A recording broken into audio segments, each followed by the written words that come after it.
안녕하세요, 신수철입니다. 오늘은 문명의 전환에 대해서 얘기해 볼까 합니다. 사실 전환 사회에 대한 전망 상당히 좀 지금도 절차부심하듯이 굉장히 좀 여러 분들이 찾고 있는데요. 전환 사회 전망에 대한 부분은 사실상 가속주의적 전망과 같이 전환 속도를 빠르게 하는 방향성보다는 감속주의에 해당됩니다. 일상을 느리게 하는 방향이라는 게 특이하고요.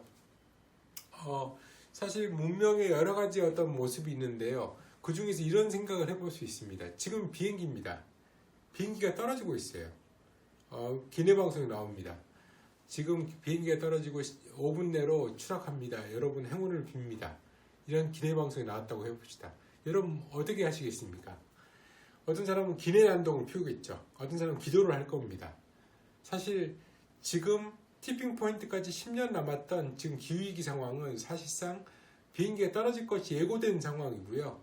그런 상황에서 어떻게 해야 될 것인가, 이런 어떤 핵심적인 질문이 됩니다. 사실 경착륙을 해서 인류 자체가 다 붕괴돼 버리고 멸망할 수도 있습니다. 그러나 연착륙, 조종관을 끝까지 잡아서 연착륙을 시켜서 인류가 대부분 살아남고 문명이 전환하는 그런 상태를 생각해 볼 수 있습니다.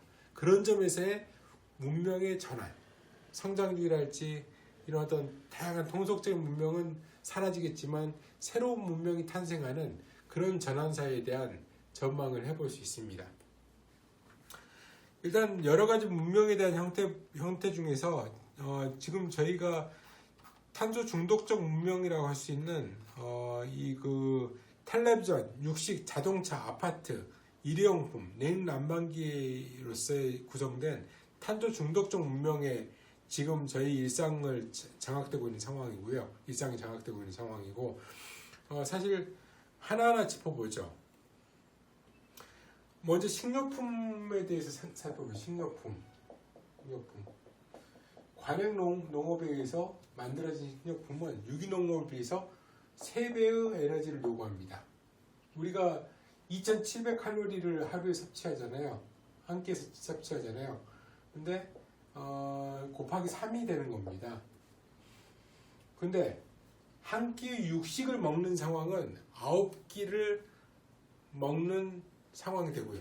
9끼를 한 사람이 독식하는 상황이 되고 곱하기 또 9가 됩니다. 그래서 이런 점에서 상당히 좀 고민을 할 수밖에 없고요. 또한 이 푸드 마일리지라고 해서 톤 곱하기 킬로미터라는 이 계측 좌표를 쓰는데 우리나라는 6,700톤 킬로미터입니다. 그래서 한 톤을 이동시키려면 6,700m를 이동시켜야 된다는 건데요. 6,700km 거기가 어딜까요? 국내는 아닌 것 같습니다. 사실 러시아, 미국 이 정도가 될 것 같습니다. 그래서 그 정도로 푸드 마일리지가 굉장히 높은 농산물을 먹고 있다. 두 번째는 육식입니다. 육식은 사실은 여러 가지 방금도 얘기했듯이 이 여러 가지 에너지를 많이 소모하는 세계의 절반이 굶주리고 있는 상황에 대한 책임이 있고요. 9인분이나 9인분에서 22인분을 독차지하는 효과를 갖습니다. 동시에 기후위기에 대한 책임도 있는데 기후위기의 14%에서 22%의 책임을 갖는다라고 보고되고 있습니다.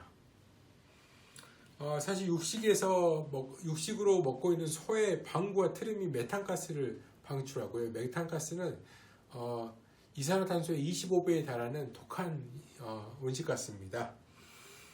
더불어 이 아마존 일대가 축구장 8개 크기가 하루에 사라지고 있습니다. 그것은 공장 축사에 쓰이는 사료를 만들기 위해서 불태워지고 있는 상황입니다. 두 번째는 일회용품 문명입니다. 일회용품은 현재의 찰나는 굉장히 편리하고 용이한데 미래에는 다 쓰레기만 남겨요. 그래서 마치 찰나를 향유하고 소비하는 그런 어떤 연로족과 같은 삶을 삽니다. 그래서 그런 어떤 인생은 한 번뿐이야, 뭐 즐기자 이런 어떤 논리가 사실 일회용품 문명이고요. 지속 가능성과 내구성이 전혀 없는 게 바로 일회용품입니다. 그래서 지금과 같은 플라스틱 쓰레기 사태가 벌어진 것도 일회용품 문명 때문인데, 사실 석유를 계속 추출하고 화학적으로 정제하는 과정에서 나프타가 나오고, 그 나프타는 그 플라스틱을 만들기 때문에 석유 산업이 유지되는 한 플라스틱은 계속 생산될 수밖에 없다, 이런 부분도 느껴집니다. 세 번째는 자동차입니다. 자동차는 사실상 굉장히 출발지와 도착지는 정해져 있지만 과정은 삭제되어 있는 속도 문명의 정체입니다. 과정이 삭제되어 있어요. 풍경이죠. 그래서 성공을 위해서 질주하는 사람이 주변 사람을 풍경으로 관주하고 막 무한히 질주하다가 정신 차려보면 혼자인 이유는 바로 과정이 삭제되어 있기 때문입니다. 과정의 의미, 교감, 가치 뭐 이런 것들이 다 삭제되어 있어요. 그래서 속도 문명의 진실은 실질적으로 기후위기에 17% 책임이 있고요. 17% 정도 책임이 있고, 사실상 속도 문명은 개인의 삶이나 공동체를 와해하는 그런 어떤 문명이다, 이렇게 얘기해 볼 수 있을 것 같습니다.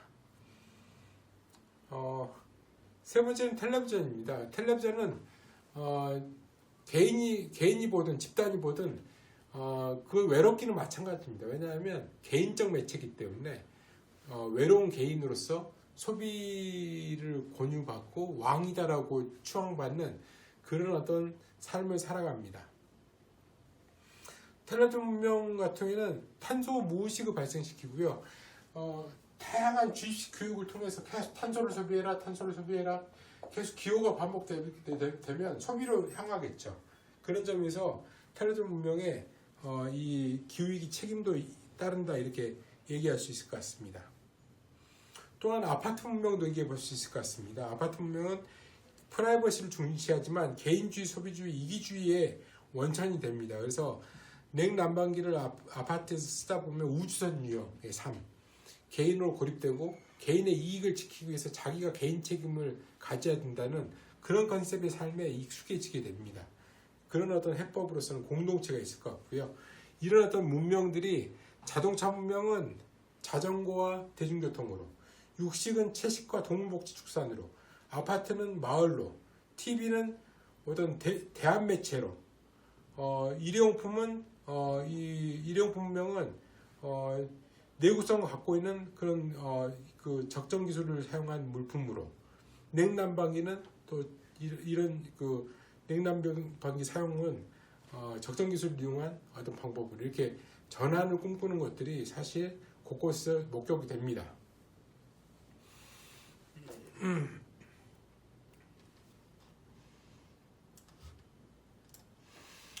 탄소 중소적 문명에 대해서 비판했다면 성장주의 문명에 대해서도 얘기해야 될 것 같습니다. 성장주의는 주식, 개발, 부동산 투기, 주식 투기, 벤처, SOC 사업으로 사실 대표되는 성장 중심의 문명이었습니다.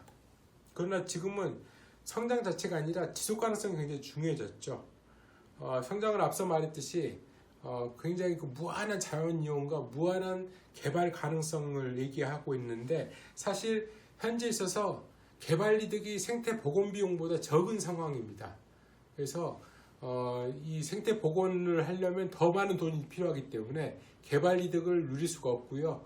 그런 점에서 사실 개발 이익을 통해서 부동산이랄지 이런 주식을 추구했던 과정들은 무력화되고 있습니다. 세 번째는 소비주의 문명입니다. 마트, 백화점, 편의점, 쇼핑몰.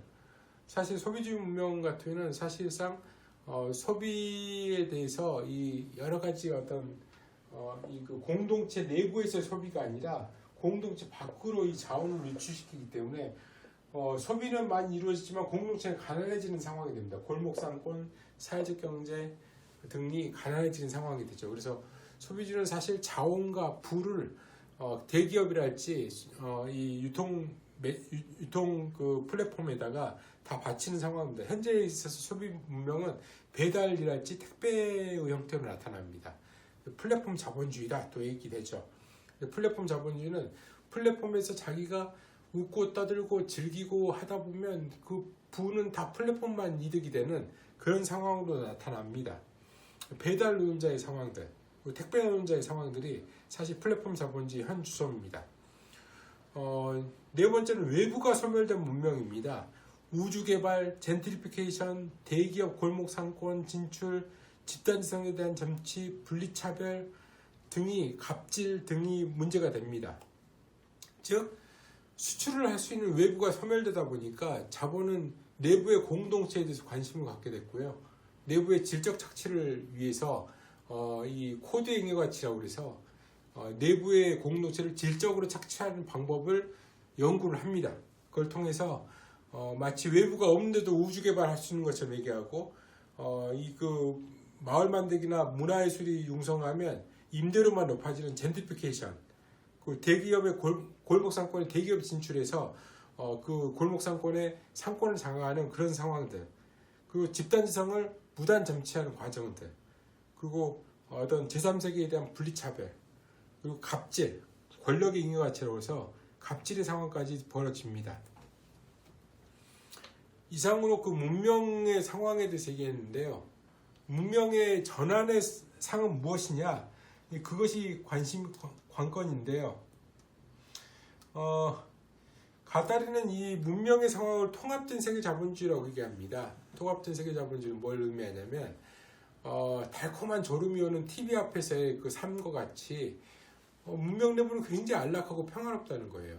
그래서 힐링, 웰빙, 그리고 그 자기개발, 성공화 등을 통해서 달콤한 졸음을 유발하듯이 굉장히 잘 살도록 유도를 합니다. 근데 그 외부는 죽든 살든 내버려 두는 거예요. 외부가 어떨까요? 바로 제3세계의 삶입니다. 제3세계 삶은 600만 명이 매년 기아로 사망하고 있고요. 영양 불균형 사망자, 2, 3년 동안 계속 밀가루만 주다 보니까 그 면역력이 결핍돼서 죽는 사람들이 3,700만 명입니다. 매년 발생되는 기후난민이 2,500만 명입니다.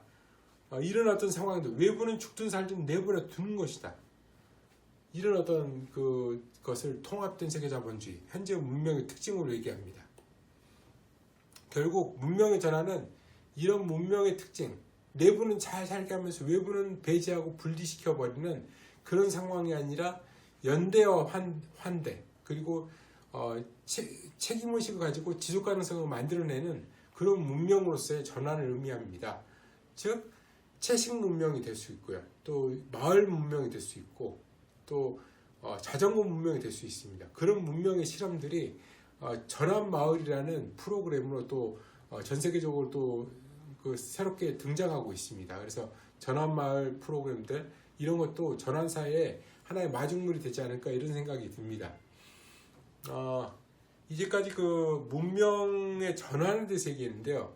사실 문명의 전환에 뚜렷한 모델이 있는 건 아닙니다. 그렇지만 지금의 문명에 문제가 있고 뭔가 전환을 해야 되겠다는 어떤 결심이 선다면 지금 문명의 전환이 바로 떨어지는 비행기에서 연착륙할 수 있는 유일한 방법이라는 것을 염두에 둘 수밖에 없는 그런 상황이라고 생각됩니다.